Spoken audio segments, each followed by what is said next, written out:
स्वागत है आप सभी का अपने इस यूट्यूब प्लेटफॉर्म बिफोर रिपेसी पे। और मैं हूं आपका होस्ट रत्नेश कुमार गिरी। कहते हैं ना कि जब धरती कुछ देती है तो बहुत ही विचित्र तरीके से देती है। कभी कभी सोना उगलती है, कभी ये ज्वालामुखी के रूप में सोने से भी ज़्यादा महत्वपूर्ण चीज़ें उगलती है। ठीक है, तो आज की इस एपिसोड इन शॉर्ट एपिसोड में हम लोग बात करेंगे कुछ ऐसे ही दुर्लभ चीज़ों के बारे में। सबसे पहले आप कुछ चित्रों को देखेंगे और उन चित्रों से आपको ये अंदाजा हो जाएगा कि आज क्या ये एपिसोड किस चीज़ के बारे में है। ठीक है, इन चित्रों को देखिए, आपको शायद ये अंदाजा हो जाएगा कि ये वैसे चित्र हैं जो संभवतः धरती पे आपको बहुत ज़्यादा देखने को नहीं मिलते हैं। इनमें से कुछ मेटल हैं, कुछ नॉन मेटल हैं, और इसीलिए इनको बोलते हैं दुर्लभ भूगार्भिक खनिज, REE, रेयर अर्थ एलिमेंट।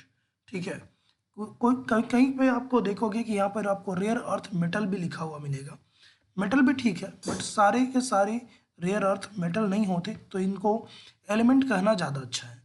ठीक है, ये वास्तव में वो एलिमेंट है जो हमारी धरती पे काफ़ी कम मात्रा में पाए जाते हैं, और जहाँ जहाँ अभी के टाइम में ये मिलेंगे, समझ लो कि ये उनके लिए सोने से भी ज़्यादा लक्की होने का काम करेगा। ठीक है, क्योंकि अभी तक दुनिया जो है ना अलग अलग समय में अलग अलग चीज़ों के लिए मर रही है। सोना एक यूनिवर्सल है, इसीलिए देखो सोने की कीमतें भी लगातार बढ़ रही है, घट रही है। इस पर एक हम लोग छोटा सा वीडियो अलग से करेंगे, लेकिन आज के टॉपिक में हम लोग देखेंगे कि ये सोने से भी ज़्यादा सोना क्यों है। ठीक है, तो आप इन चित्रों को देखिए, चित्रों से अंदाजा लगेगा कि ये हैं क्या। ये हैं आपके आवर्त सारणी के कुछ तत्व, जिनको स्कैंडियम, यट्रियम, लैंथोनियम, सीरियम्स, इस तरह से आपके लास्ट में UM वाले ये दिखेंगे, जिसमें आपका लिथियम भी आता है। ठीक है, लिथियम भी क्रिटिकल मिनरल्स में आता है, REE नहीं है, बट हाँ लिथियम भी इसमें आता है। ठीक है, तो देखते हैं सबसे पहले ये आवर्त सारणी में कहाँ लाई करते हैं। आवर्त सारणी में आप देख लो, ये जो आपका थर्ड ए वाला एरिया है, 3A, तो 3A वाले में देखो आप स्कैंडियम, याट्रियम और आपका एले करके लिखा हुआ है। ठीक है, लैंथनम करके जो है 57 में आप देख लो। तो और इसके साथ साथ ये जो लैंथेनाइट सीरीज है, ये पूरा का पूरा, ये सारे के सारे माने जाते हैं कि ये दुर्लभ अर्थ मेटल्स हैं। इनकी संख्या अगर आप याद रख सकते हो तो रख लो कि ये लगभग 17 ऐसे हैं जिनको रेयर अर्थ एलिमेंट की कैटेगरी में रखा गया है।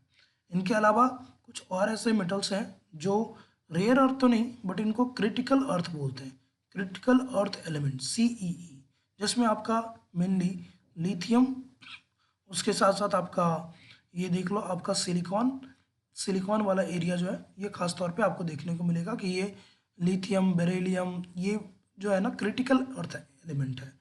जबकि ये जो है ये आपका रेयर अर्थ एलिमेंट है जो धरती पे दुर्लभ है, बिल्कुल दुर्लभ। अब बोलोगे कि सर दुर्लभ है तो अभी इनके पीछे इतना क्यों दुनिया पागल है? क्योंकि इनकी आवश्यकता ऐसी है, इनकी आवश्यकता ऐसी है कि हर किसी को इनकी ज़रूरत है। खास तौर पे जो देश तरक्की कर रहा है, जो टेक्नोलॉजी में एडवांस हो रहा है, उनको इनकी आवश्यकता पड़ेगी।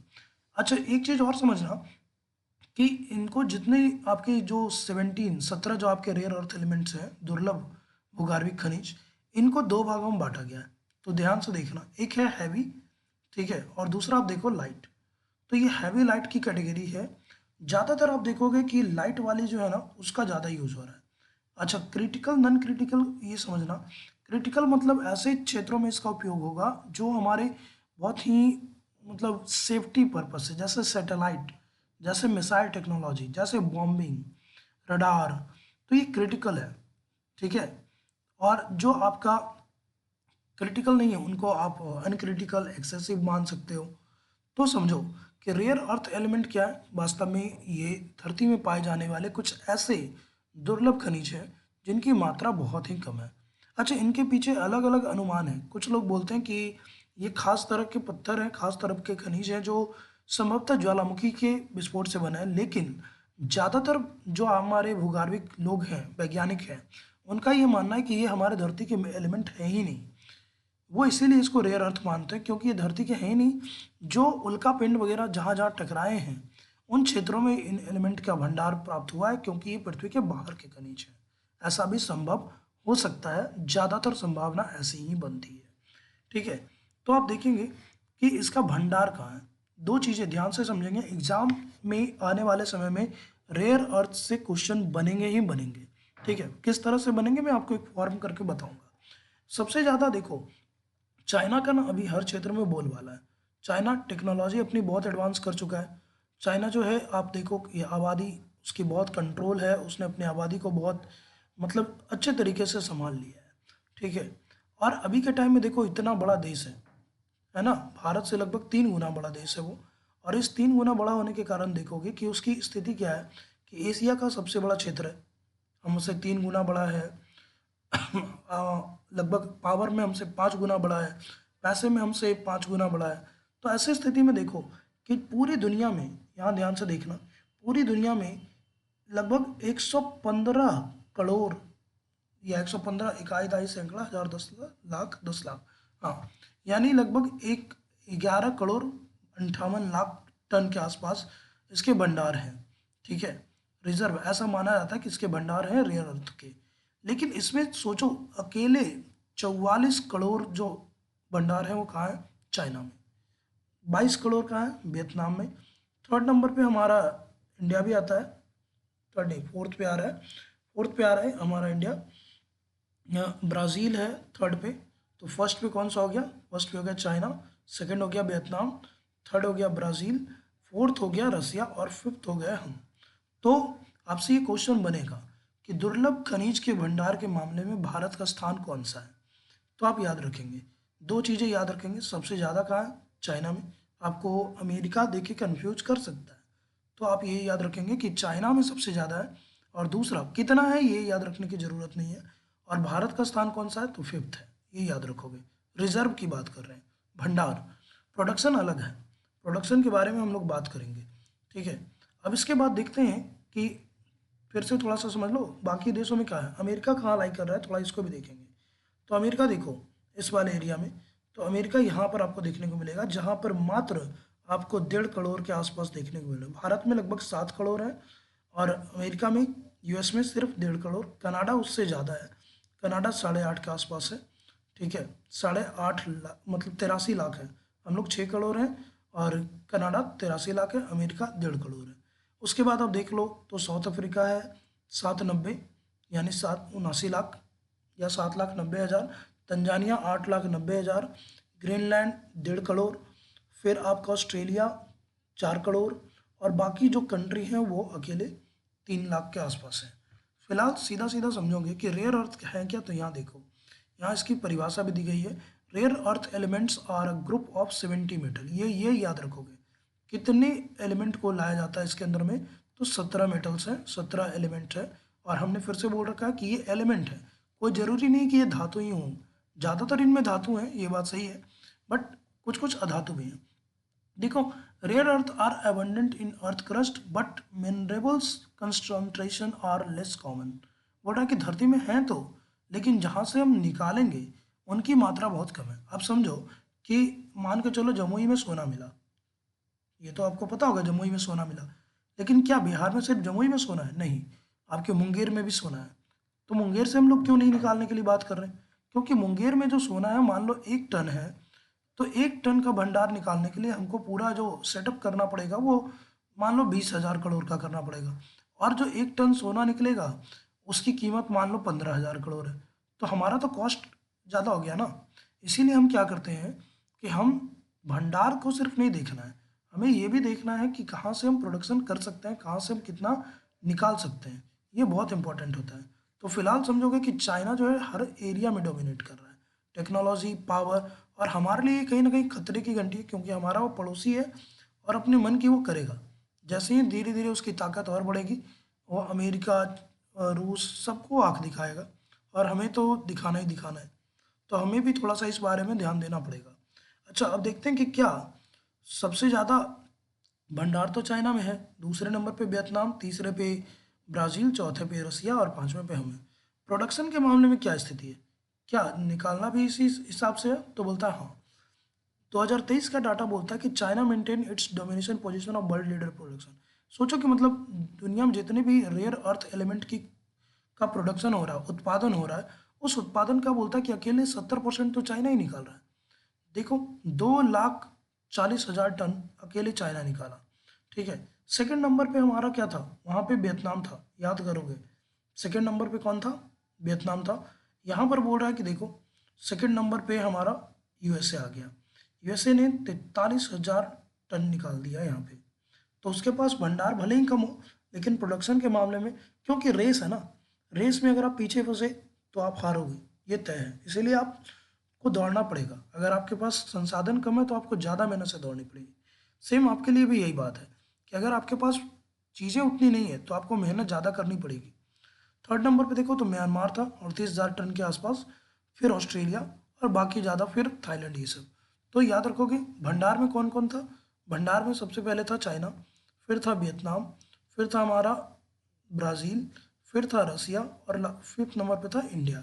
जबकि प्रोडक्शन में क्या है, चाइना, यूएस, फिर उसके बाद म्यांमार, फिर ऑस्ट्रेलिया, और फिर थाईलैंड, और बाकी उसके बाद। तो दोनों में ये याद रखो कि प्रोडक्शन और रिजर्व दोनों में चाइना है। हाँ, हमारा भंडार वाले में 5वें स्थान पे है, बट निकालने के मामले में हम बहुत पीछे हैं। अभी के टाइम में मात्र हम 3,000 टन के आसपास निकाल रहे हैं, तो इसलिए हमारा इस लिस्ट में कहीं भी नाम नहीं है। अच्छा, अब देखते हैं कि ये इतना इम्पोर्टेंट क्यों है, क्यों हम रेयर अर्थ के पीछे इतना भाग रहे हैं, कि क्यों ये सोने से भी ज़्यादा महंगा है। तो यूएस का ही एक थोड़ा सा डेटा देख लो कि यूएस अपने इन चीज़ों का उपयोग कहाँ करता है सबसे ज़्यादा, रेयर अर्थ का। तो देखोगे कि रेयर अर्थ का सबसे ज़्यादा उपयोग है petroleum refinery, gas catalyst conversation, उत्प्रेरक के रूप में, इंडस्ट्री के रूप में, केमिकल प्रोसेस में 62% इसको यूज़ कर रहा है रूस। मेटलर्जी, अपने मेटल को और स्ट्रॉन्ग और अच्छा बनाने में इसका यूज़ होता है। हमारे ग्लास पॉलिश सेरेमिक में इसका यूज़ होता है। मैग्नेट बनाने में, ये याद रखोगे, मैग्नेट बनाने में काफ़ी यूज़ होता है। फिर आपका फोस्फोरस बनाने में, जिस जो हमारे टीवी के स्क्रीन बनते हैं, लाइट बल्ब बनते हैं, सैटेलाइट बनते हैं, रडार बनते हैं, क्लीन एनर्जी, विंड पाइप, ये सब जो है उसमें यूज होता है। वेस्ट वाटर ट्रीटमेंट, जो गंदे पानी को साफ करना है, और साथ ही साथ जो हमारे रेडियो एक्टिव है, यूरेनियम वगैरह का संवर्धन जो होता है, हमारे पावर प्लांट जो है, न्यूक्लियर पावर प्लांट, उसमें भी इसका काफ़ी ज़्यादा उपयोग होता है। तो इसलिए ये बहुत इंपॉर्टेंट हो जा रहा है कि आज की सदी में, आज के टाइम में, जब आपकी दुनिया बहुत ही एडवांस हो गई है, मतलब हर चीज़ में आपका एआई, मशीन लर्निंग हर जगह आ रहा है, हर जगह कुछ ऐसी मशीनें बन रही हैं जहाँ जो एडवांस लेवल की है। तो एडवांस लेवल के लिए इस रेयर अर्थ एलिमेंट की आवश्यकता पड़ेगी। थोड़ा सा एक और यूज़ देख लो, तो देखो विंड टारबाइन, जो हमारी पवन चक्की बनती है ना, तो उसके पंखे बनाने में किसका किसका यूज़ हो रहा है। पीआर आपको यहाँ मैंने दे दिया पूरा। पीआर से आप देखो क्या है, हाँ यहाँ देखो, पीआर से प्रेसोडियम्स करके है, फिर एनडी से आप देख लो नियोडियम्स है, फिर डी वाई से आपका क्या है, डी वाई से देखो डाइप्रोसियम है। तो इसका यूज़ हो रहा है आपके विंड वाले में। उसी ढंग से कॉर्डलेस पावर, जो आपके वाईफाई वगैरह आप जो देखते हो, उसमें इसका इस्तेमाल हो रहा है। ईयरफोन्स और स्पीकर, ये थोड़ा इंपॉर्टेंट हो जाएगा। तो ये देखो फिर से ये दोनों पी आर एन डी है, साथ ही साथ इसके साथ है आपका जी डी, गोडेलियम। गोडेलियम ये एग्जाम पर्पज से इंपॉर्टेंट है, थोड़ा ध्यान रखिएगा गोडेलियम को, कि गोडेलियम के बारे में आपसे चर्चा कर सकता है। ठीक है। एलसीडी प्लाज्मा, जो आपकी टीवी स्क्रीन वगैरह बनती है, उसमें क्या है, तो आपका देखो एक तो ये ट्रिम है, ये इंपॉर्टेंट है आपके लिए। और फिर टीवी टर्बियम है, फिर आपका ईयू, ईयू से आप देख लो यूरोपियम है, और सीई से क्या हो गया, सीई से सीरियम है। तो ये चारों के चारों इंपॉर्टेंट हो जाएंगे। क्वेश्चन किस तरीके से बनाएगा इसको भी साथ साथ देखते चलो। क्वेश्चन आपको दे देगा कि इनमें से कौन सा आर ई ई नहीं है, रेयर अर्थ एलिमेंट है ही नहीं। तो अगर आप इन 17 का नाम याद रख सकते हो, देन वेल एंड गुड, कि आप बहुत अच्छे रहोगे। और ये यकीन मान के चलो कि आने वाले टाइम में क्वेश्चन तो बनने बनने हैं, क्योंकि हर चीज़ एडवांस हो रहा है ना। साथ ही साथ देखो हाइब्रिड व्हीकल्स, जो अभी बैटरी वाली गाड़ियाँ आ रही है, तो बैटरी वाली गाड़ियों में भी देखो बहुत ज़्यादा ही रेयर अर्थ का यूज़ हो रहा है। आपकी देखो पीआर, यानी आपका इन सारी बहुत ज़्यादा देखो, सबसे ज़्यादा इसका हाइब्रिड वाले में और मैग्नेट बनाने में यूज़ हो रहा है। तो बैटरी वाली गाड़ियों में बहुत ज़रूरत है। और आपको पता है कि हम सब जो है ना, बैटरी वाली गाड़ियों की तरफ जा रहे हैं। हमारी सरकार का टारगेट ये है कि 2030 तक हम अपनी ऊर्जा ज़रूरत जो है उसका 50% नन फोसिल से प्राप्त करें, यानी गैर जीवाश्म से, पेट्रोल डीजल कोयला से नहीं। तो हम करेंगे क्या, हम सोलर प्लेट लगाएंगे। अभी देखो हर घर में आपका सोलर प्लेट के लिए आपका इंसेंटिव दिया जा रहा है। जितने भी सरकारी बिल्डिंग है उनके ऊपर आप देखोगे सोलर प्लेट ले। इनफैक्ट आपके जो तालाब वगैरह हैं वहाँ भी देखो फ्लोटिंग सोलर पावर प्लांट लगाए गए हैं। विंड एनर्जी का यूज़ कर रहे हैं हम लोग, वाटर जो है वाटर एनर्जी का यूज़ कर रहे हैं। साथ ही साथ आप देखोगे तो हम जो है रेडियो एक्टिव, जो रेडियो न्यूक्लियर पावर प्लांट है, उसको भी लगा रहे हैं। अभी बिहार में आप बात करो तो देखो नवादा में शुरू होने वाला है। तो आप याद रखोगे कि नवादा में बिहार का पहला नाभिकीय पावर प्लांट लग रहा है, नाभिकीय संयंत्र, याद रखोगे। ये सिर्फ बिहार का ही नहीं, पूरे पूर्वी भारत का, पूर्वी भारत इन सेंस बिहार, झारखंड, बंगाल और इधर गुवाहाटी वाला जितना एरिया है, तो इस पूरे एरिया का ये पहला पावर प्लांट होगा। यूपी में है, यूपी में एक है कैगा करके, लेकिन इधर आपका नहीं था। तो इस वाले एरिया का पहला पावर प्लांट है जो ऑफ कोर्स अडानी ही लगाएगा, अडानी ही लगाने वाला है। अडानी पे भी सरकार बहुत मेहरबान है, तो ये लगाएगा। तो समझो कि रेयर अर्थ क्या है, तो रेयर अर्थ आपके एग्जाम पर्पस और आने वाले समय, इन दोनों के लिए बहुत ही ज़रूरी है। दोनों के लिए ज़रूरी क्या है, क्योंकि इसका इस्तेमाल अभी बहुत ज़्यादा मात्रा में होगी, और इसके भंडार जहाँ जहाँ जिन देशों के पास हैं, आने वाले समय में आप देखोगे कि वो कहीं ना कहीं इस दुनिया पे रूल करेंगे और इस दुनिया को अपने उंगली पे नचाएंगे। सबसे बड़ी चीज़ तो ये है हमारे लिए कि हमारा जो सबसे बड़ा दुश्मन है चाइना, उसके पास ही इसके सबसे ज़्यादा आपको देखने को मिलेंगे कि इसके भंडार हैं, और इसीलिए भारत सरकार ये कोशिश कर रही है कि हम भी अपने देशों में इस REE के भंडार को ज़्यादा से ज़्यादा मात्रा में खोजें। इसके साथ साथ आप भी देखो कि और जो रिचार्जेबल बैटरी है, बैटरी वगैरह में भी इसका इस्तेमाल किया जा रहा है, जिसमें आप देखो खास तौर पे La, देखो लैंथनम, लैंथनम और सेरियम का इस्तेमाल किया जाएगा। फिर आपके स्मार्टफोन, DVD इन सब में इसका इस्तेमाल किया जाएगा। तो इन शॉर्ट ये समझोगे कि ये हैं क्या, ये दुर्लभ खनिज हैं जो हमारे धरती पे बहुत ही कम मात्रा में पाए जाते हैं। चाइना इसका भंडार सबसे ज़्यादा है, चाइना ही इसके ज़्यादा सबसे ज़्यादा प्रोडक्शन करता है। भंडार के मामले में हम 5वें नंबर पे हैं, आप यहाँ देख लो। 2020 में तो हम कहीं थे भी 3000 टन के आसपास, लेकिन वहाँ भी चाइना ही था। और 2023-24 आते आते तो हम इस पूरे लिस्ट से ही बाहर हैं, बाकी दुनिया के देश भी हमसे आगे आगे बढ़ रहे हैं। हो सके तो आप इसके एक दो जो हैं इम्पोर्टेंट वाले, जैसे सेरियम, लैंथनम और आपके जो थैलियम, इन सब के आप चाहो तो परमाणु संख्या याद रख सकते हो तो बहुत अच्छी बात है। नहीं तो इतना ज़रूर याद रखोगे कि जो लैंथेनाइट सीरीज़ है आवर्त सारणी के, वो आपको देखने को मिल जाएंगे। और लैंथेनाइट सीरीज़ कहाँ से शुरू होती है, तो ये देख लो 57 वाला जो एरिया है, 57 से स्टार्ट होता है वो, तो वो लैंथेनाइट सीरीज़ है। तो फिलहाल इस छोटी सी सीरीज़ में आपके लिए इतना ही था। उम्मीद करते हैं कि सेशन आपको ठीक ठाक लगेगा, और सेशन ठीक ठाक लगेगा तो फिर आप उसको शेयर कर सकते हो। और देखने के लिए धन्यवाद। अच्छा लगे तो लाइक शेयर कर सकते हो, और चैनल को सब्सक्राइब मन हो तो करो, नहीं मन है तो कोई बात नहीं। Thank you so much.